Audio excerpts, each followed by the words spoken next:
Hello everybody and welcome back to the Galactic Armory. Today we're going to be covering the helmet and some of the things that I learned along the way.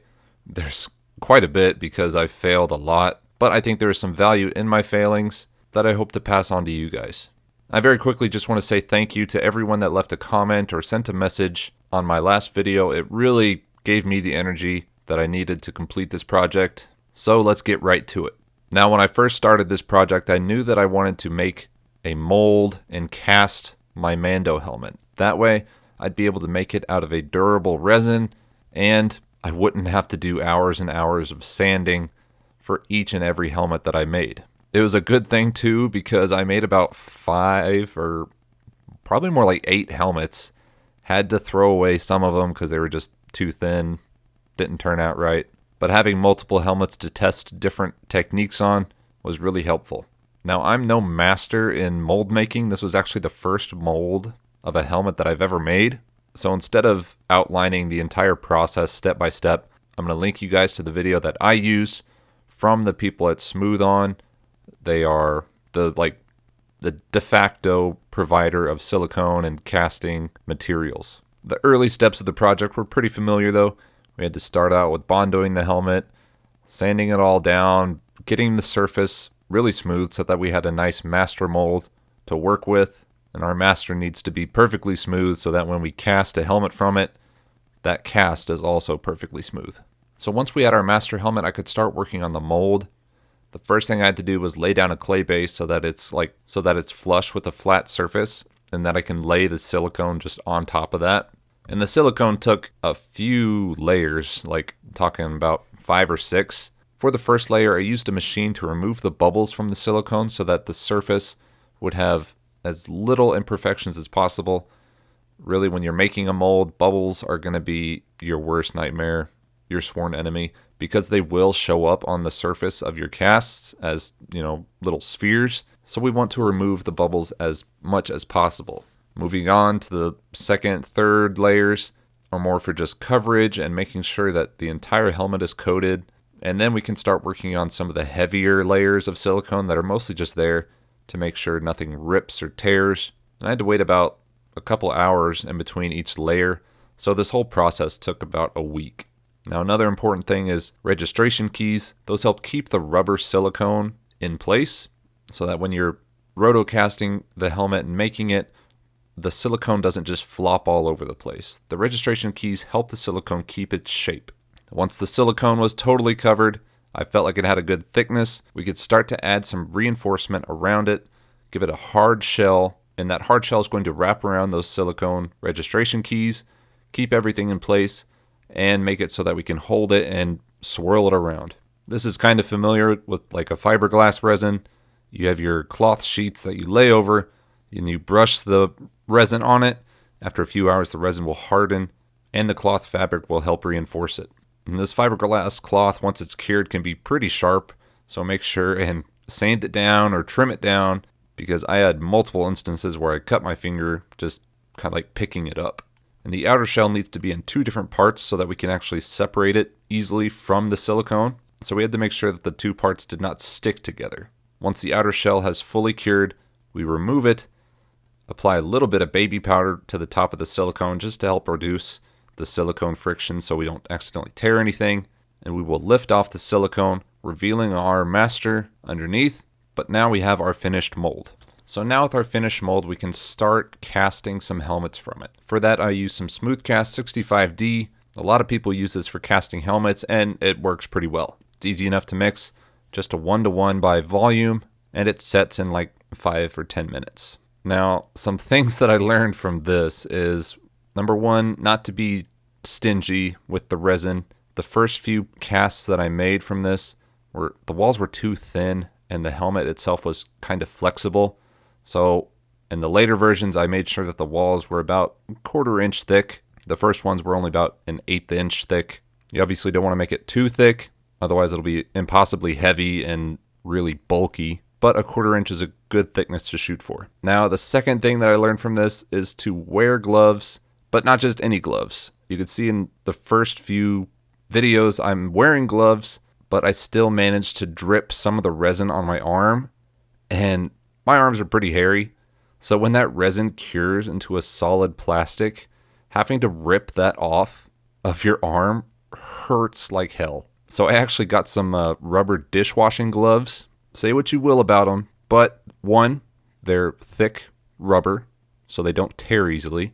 And two, they're long enough to cover the majority of your forearms, saving your arm hair and saving yourself a lot of pain. I got the black pair because it was probably the manliest, but I think I can make them work. So after about 4 or 5 layers, we're ready to remove the cast from the mold. Just take off the outer shell and then peel up the silicone mold, revealing our new cast underneath. Now we're going to have to remove the T-visor from it, as well as cut off any flashing on the bottom. For that, I just use a Dremel with a cutting bit and a little sanding bit. It's a very messy process. It throws a bunch of plastic up in the air, so make sure you're wearing proper eye protection and lung protection, because we really don't need your lungs full of plastic for this. Now, from here, we've got our mold, and it looks beautiful. This is a good blank canvas for us to start with. And some of the helmets I started to paint black immediately, and the paint didn't really take too well to the surface. So you want to make sure that your surface is completely free of dust. All of the plastic dust from when you cut it off, make sure that the surface is clean and ready for a primer paint. Now I tried it with some filler primer just because that's what I have a lot of on hand, and it worked pretty well. You want to make sure and do light coats so that the surface doesn't crackle like I mentioned earlier. That was where a lot of my problems stemmed from, was doing too heavy of coats and not waiting enough time for them to cure. What I also did that I think I could do better was I used a gloss black base coat on top of the primer. What I would suggest now doing is doing like a flat black, because trying to get a perfect gloss black outer layer can be really difficult. Just the way that the can sprays, it makes some areas glossier than others.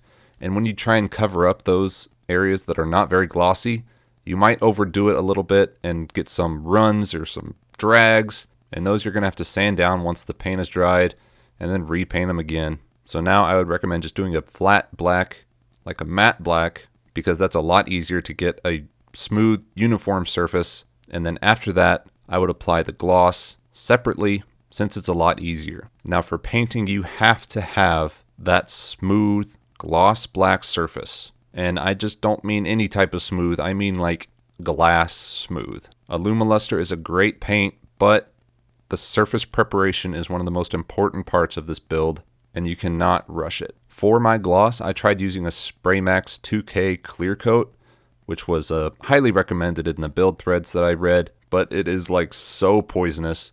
So make sure if you use this to make sure that you have proper ventilation, and a respirator is mandatory. It's a pretty good gloss overall. I wish that I would have made more of a paint booth setup, because even though I had proper ventilation and a good respirator, it still made a mess everywhere. And there were some parts of the helmets that I missed glossing, and this stuff only has like a 48-hour shelf life because you have to mix the hardener into it. And once you do that, the clock is ticking. If you wait more than a couple days, that can is basically useless. So once you have your smooth gloss surface, we should be ready for painting. Now, relatively, painting is the easy part. Some things I learned here: not to paint too close to the helmet with your airbrush. I did that once, trying to make the coats a little bit too heavy, and it just, the paint job was totally uneven. I didn't have a uniform shine to it. It was, you could tell it had like airbrush streaks all through it. It just looked terrible. So this time around, I sprayed from a little bit further away. It gave it more of an even coat, but I feel like it's still a bit too dark. I might have to follow it up with another coat of paint. I'm not really sure. I haven't tried anything yet, but I feel like it needs to be a bit brighter with the paint. It's definitely reflective, but I feel like most of it is from the gloss black. I'll have to try some new methods, maybe experiment a little bit with some of the pieces, but painting should be the easy part. Now the face shield is pretty simple. It's mostly like the clones. It's going to be a Hobart face shield. And these are pretty hard to find on Amazon right now, but if you just Google Hobart face shield, there's a bunch of independent sellers that have it in stock, and that's where I got this one from. Now we're going to trace out the T design in a sheet of paper and just cut that out of the visor and use some epoxy putty to hold the visor in place. Now, one thing I learned from this is that the So the cheeks on the Mando helmet, since they're not 3D printed, they're not as rigid as a 3D print, especially PLA. So this is bugging me so much now. You can see that one side is a little bit raised than the other. It looks like the Mando is almost winking at you. So I'm going to have to adjust that, make sure both of the cheeks are level with each other. That's something I didn't expect to be an issue, but it makes sense that those cheeks are a little bit more flexible. So I might have to pry up the epoxy putty and make some more and just relocate the visor a little bit. So like I said, this is a work in progress still. I'll probably redo the paint job and basically everything on this helmet using the things that I've learned. For now, it'll work. We'll throw it on the mannequin. It's a bit too big for the mannequin, but it fits me fine. So that's about it for the helmet. If you guys want a cast of this helmet for yourself, check out link in the description. I've added a listing for the physical casts. It saves you a ton of time compared to the 3D printed one, since it already has a smooth surface ready for painting. And if you guys want to support the channel and complete this project yourself, that's a great way to do it. Again, thank you all so much for the outpouring of support. Last episode was kind of a low point. I just felt really discouraged with the project as a whole, but like I said, so many comments and messages were great. It gave me the energy and the willpower to finish this project, to see it out, and to make sure that it is quality. So thank you all again for your support. The next video, I'll cover the armor as best as I can, and then there'll be like a show-off video, either the day that the Mandalorian premieres, which I guess is tomorrow, or shortly after. So thank you guys for watching. I hope to see you again next time.